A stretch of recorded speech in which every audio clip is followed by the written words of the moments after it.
Today, I'm going to show you how you can navigate the teacher-student report, which is the report that teachers will use most often to navigate their individual students' achievement data and information. I've already logged in, as you can see. As I would do in any report, I picked the PK-12, and on the teacher side, 3 different reports show up. There's a different video about the NWEA report if you're interested, and then there is the teacher-student report. If you have building level access and would like to see these specific reports, if you click just teacher, those reports will show up. For today, we're going to work under the teacher-student roster report.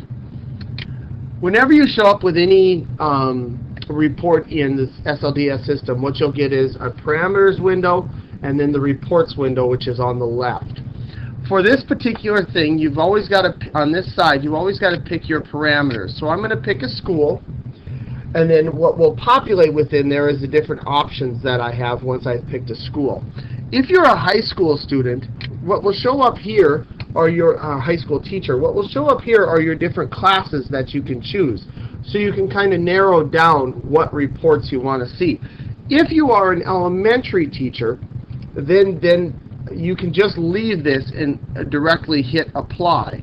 If you're a high school teacher, you would pick your course, otherwise all your courses would show up all on the same reports, and that gets a little tedious. But once you've decided on your parameters, you click apply, and then the report that will show up is this report. I'm not showing the actual live report because I don't want to show all students' individual data. But you'll get kind of like a dashboard of the students' last 4 weeks attendance, their grades, if there are any in Power School on a regular grading scale, and then their breakdown of their last NWEA MAP scores. Over on this side, on the left, where I've got the student names blackened out, what you have is the list of names of the students that are hyperlinked. So I'm going to click one of those students' names, and we can take a quick look at the student directory. This is where you get an individual student directory. I have a video later down on the list on the website that will show you how to navigate this. I'm going to show you quick things on this video about how you go about doing this. You'll find this under the academic dashboard. You get a list of all of the students' prior enrollment. So if they were, say, as a kindergartner, they were in kindergartner and first grade, they were in Bismarck, and maybe second grade they were in Fargo, and then they came to Mandan in third grade, you would be able to track where that student has been in as long as it has been in the state of North Dakota. And all of that data from those different schools is housed within the SLDS system.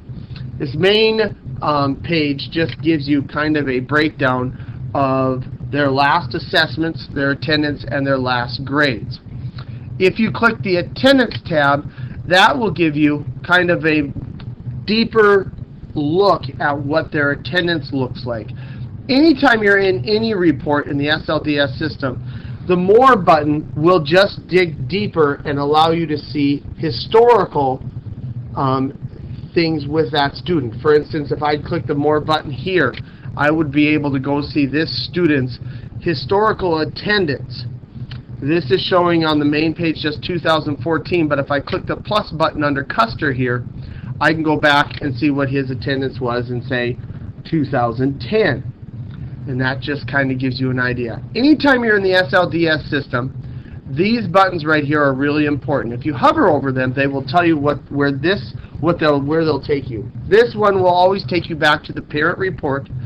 This will take you to the last page you were on, and this will move you forward into the report to the next page. I don't recommend this button because sometimes you never know where it's going to take you. I like to use the parent report button, which will take me back to the dashboard I was just on.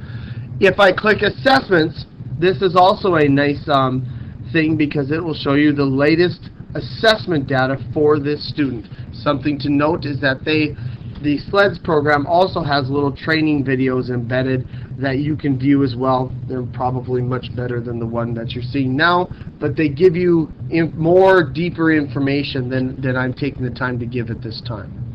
And that gives you there the students' general last assessment data. Again, if I want to see more assessment data, all I have to do is click the More button, and it will give me more information. In this particular situation, I would get a kind of a graphical image of the historical data of this student in NWEA, which is, some folks really like this graphical picture of what it shows you, and then you get a menu again where it'll kind of show you what it looks like just in math and that sort of thing. If I go back to the parent report again, the other button that I think is really helpful is the transcript button. Transcript button will take all of that student data information and divide it up into subjects. And it'll start by showing grades in each subject.